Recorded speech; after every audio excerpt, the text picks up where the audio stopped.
Looking deeply inside nature through the magnifying glass of science, designers extract principles, processes, and materials that are forming the very basis of design methodology. From synthetic constructs that resemble biological materials to computational methods that emulate neural processes, nature is driving design. Design is also driving nature. In realms of genetics, regenerative medicine, and synthetic biology, designers are growing novel technologies not foreseen or anticipated by nature. Bionics explores the interplay between biology and design. As you can see, my legs are bionic. Today, I will tell human stories of bionic integration, how electromechanics attached to the body and implanted inside the body are beginning to bridge the gap between disability and ability, between human limitation and human potential. Bionics has defined my physicality. In 1982, both of my legs were amputated due to tissue damage from frostbite incurred during a mountain climbing accident. At that time, I didn't view my body as broken. I reasoned that a human being can never be broken. Technology is broken. Technology is inadequate. This simple but powerful idea was a call to arms to advance technology for the elimination of my own disability and ultimately to the disability of others. I began by developing specialized limbs that allowed me to return to the vertical world of rock and ice climbing. I quickly realized that the artificial part of my body is malleable, able to take on any form, any function, a blank slate for which to create perhaps structures that could extend beyond biological capability. I made my height adjustable. I could be as short as 5 feet or as tall as I'd like. So when I was feeling badly about myself, insecure, I would jack my height up.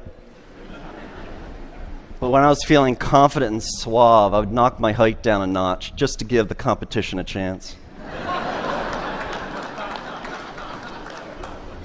Narrow wedge feet allow me to climb steep rock fissures where the human foot cannot penetrate, and spiked feet enable me to climb vertical ice walls without ever experiencing muscle leg fatigue.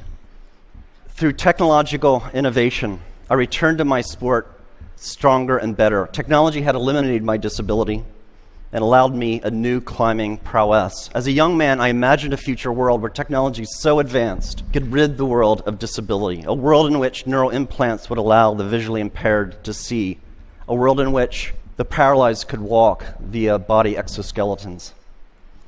Sadly, because of deficiencies in technology, disability is rampant in the world. This gentleman is missing 3 limbs. As a testimony to current technology, he is out of the wheelchair, but we need to do a better job in Bionics to allow one day full rehabilitation for a person with this level of injury. At the MIT Media Lab, we've established the Center for Extreme Bionics. The mission of the center is to put forth fundamental science and technological capability that will allow the biomechatronic and regenerative repair of humans across a broad range of brain and body disabilities. Today, I'm going to tell you how my legs function, how they work, as a kind of case in point for this center. Now, I made sure to shave my legs last night because I knew I'd be showing them off. Bionics entails the engineering of extreme interfaces. There's 3 extreme interfaces in my bionic limbs. Mechanical, how my limbs are attached to my biological body. Dynamic, how they move like flesh and bone. And electrical, how they communicate with my nervous system. I'll begin with mechanical interface. In the area of design, we still do not understand how to attach devices to the body mechanically. It's extraordinary to me that in this day and age, one of the most mature, oldest technologies in the human timeline, the shoe, still gives us blisters. How can this be? We have no idea how to attach things to our bodies. This is the beautifully lyrical design work of Professor Neri Oxman at the MIT Media Lab, showing spatially varying exoskeletal impedances, shown here by color variation in this 3D printed model. Imagine a future where clothing is stiff and soft where you need it, when you need it, for optimal support and flexibility without ever causing discomfort. My bionic limbs are attached to my biological body via synthetic skins with stiffness variations that mirror my underlying tissue biomechanics. To achieve that mirroring, we first developed a mathematical model of my biological limb. To that end, we use imaging tools such as MRI to look inside my body to figure out the geometries and locations of various tissues. We also took robotic tools. Here's a 14 actuator circle that goes around the biological limb. The actuators come in, find the surface of the limb, measure its unloaded shape, and then they push on the tissues to measure tissue compliances at each anatomical point. We combine these imaging and robotic data to build a mathematical description of my biological limb, shown on the left. You see a bunch of points or nodes. At each node, there's a color that represents tissue compliance. We then do a mathematical transformation to the design of the synthetic skin, shown on the right. And we've discovered optimality is where the body is stiff, the synthetic skin should be soft. Where the body is soft, the synthetic skin is stiff. And this mirroring occurs across all tissue compliances. With this framework, we produce bionic limbs that are the most comfortable limbs I've ever worn. Clearly, in the future, our clothing, our shoes, our braces, our prostheses will no longer be designed and manufactured using artisan strategies, but rather data-driven quantitative frameworks. In that future, our shoes will no longer give us blisters. We're also embedding sensing and smart materials into the synthetic skins. This is a material developed by SRI International, California. Under electrostatic effect, it changes stiffness. So under zero voltage, the material is compliant. It's like floppy like paper. Then the button's pushed, a voltage is applied, and it becomes stiff as a board. We embed this material into the synthetic skin that attaches my bionic limb to my biological body. When I walk here, it's no voltage. My interface is soft and compliant. The button's pushed, voltage is applied, and it stiffens, offering me a greater maneuverability of the bionic limb. We're also building exoskeletons. This exoskeleton becomes stiff and soft in just the right areas of the running cycle to protect the biological joints from high impacts and degradation. In the future, we'll all be wearing exoskeletons in such common activities such as running. Next, dynamic interface. How do my bionic limbs move like flesh and bone? At my MIT lab, we've studied how humans with normal physiologies stand, walk, and run. What are the muscles doing, and how are they controlled by the spinal cord? This basic science motivates what we build. We're building bionic ankles, knees, and hips. We're building body parts from the ground up. The bionic limbs that I'm wearing are called biomes. They've been fitted to nearly 1,000 patients, 400 of which have been U.S. wounded soldiers. How does it work? At heel strike under computer control, the system controls stiffness to attenuate the shock of the limb hitting the ground. Then at mid-stance, the bionic limb outputs high torques and powers to lift the person into the walking stride, comparable to how muscles work in the calf region. This bionic propulsion is very important clinically to patients. So on the left, you see the bionic device worn by a lady. On the right, a passive device worn by the same lady that fails to emulate normal muscle function, enabling her to do something everyone should be able to do, go up and down their steps at home. Bionics also allows for extraordinary athletic feats. Here's a gentleman running up a rocky pathway. This is Steve Martin, not the comedian, who lost his legs in a bomb blast in Afghanistan. We're also building exoskeletal structures using these same principles that wrap around a biological limb. This gentleman does not have any leg condition, any disability. He has a normal physiology. So these exoskeletons are applying muscle-like torques and powers so that his own muscles need not apply those torques and powers. This is the first exoskeleton in history that actually augments human walking. It significantly reduces metabolic cost. It's so profound in its augmentation that when a normal, healthy person wears the device for 40 minutes and then takes it off, their own biological legs feel ridiculously heavy and awkward.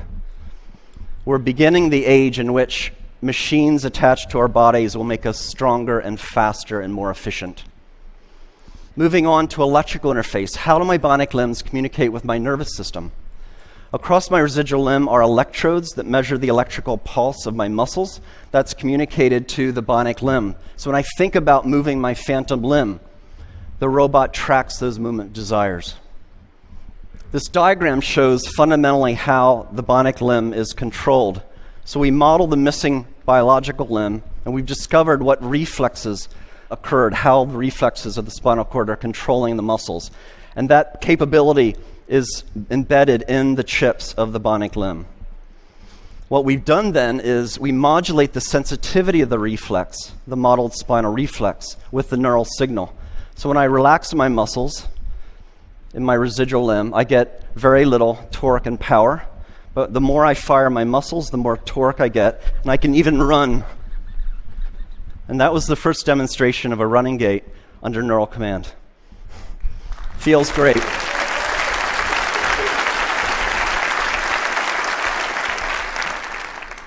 We want to go a step further. We want to actually close the loop between the human and the bionic external limb. We're doing experiments where we're growing nerves, transected nerves, through channels or microchannel arrays. On the other side of the channel, the nerve then attaches to cells, skin cells and muscle cells. In the channels of motor channels, we can sense how the person wishes to move. That can be sent out wirelessly to the bionic limb. And then sensors on the bionic limb can be converted to stimulations in adjacent channels, sensory channels. So when this is fully developed and for human use, persons like myself will not only have synthetic limbs that move like flesh and bone, but actually feel like flesh and bone. This video shows Lisa Millette shortly after being fitted with 2 bionic limbs. Indeed, Bionics is making a profound difference in people's lives. Oh my God. Oh my God, I can't believe it. It's just like I've got a real leg. Now don't start running. Now turn around and do the same thing walking up. Walk up, get on your heel to toe like you would normally just walk on level ground. Try to walk right up the hill. Oh my God. They're pushing you up? Yes, I can't even describe it. It's pushing you right up. Next week, I'm visiting the centers. Thank you. Thank you. Thank you.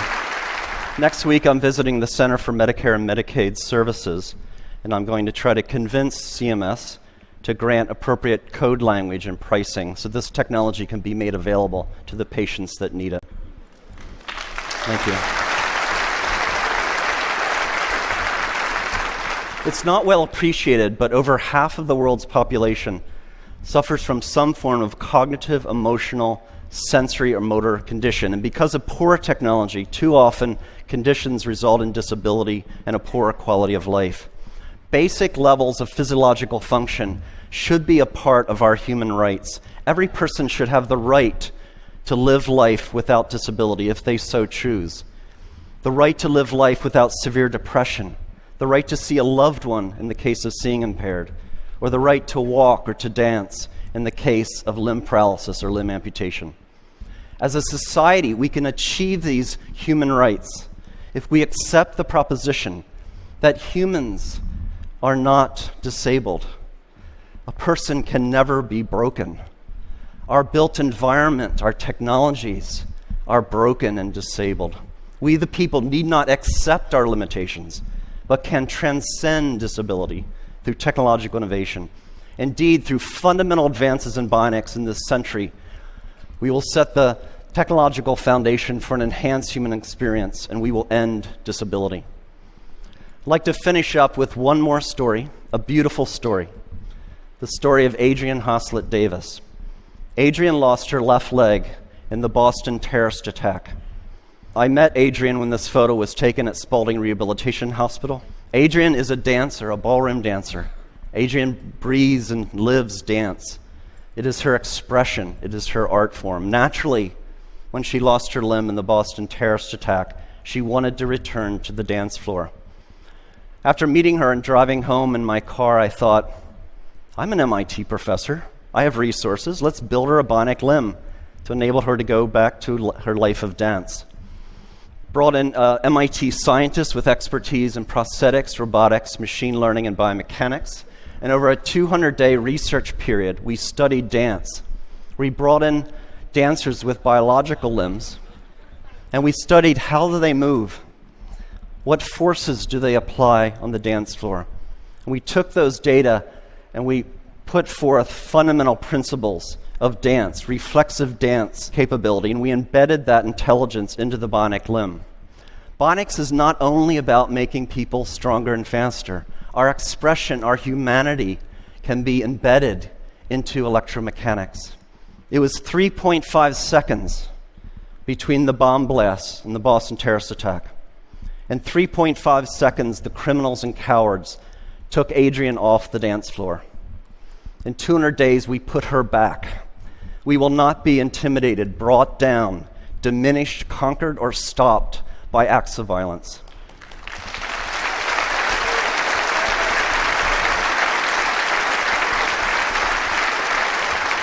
Ladies and gentlemen, please allow me to introduce Adrienne Haslet Davis, her first performance since the attack. She's dancing with Christian Leitner.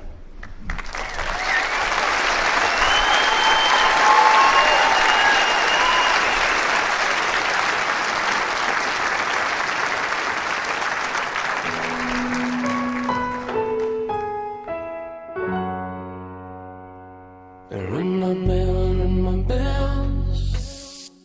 Ring my bell, ring my bells. Ring my bell, ring my bells. Ring my bell, ring my bells.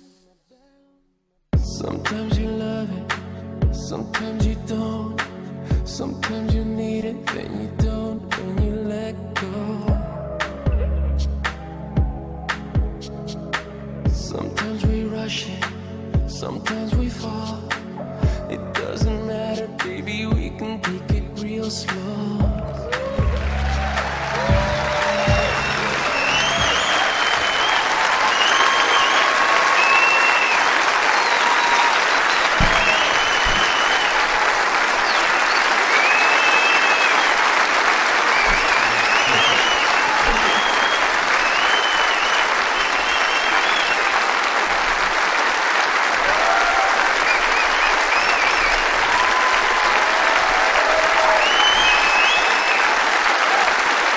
Ladies and gentlemen, members of the research team, Elliot Rouse and Nathan Verkartzi. Elliot and Nathan.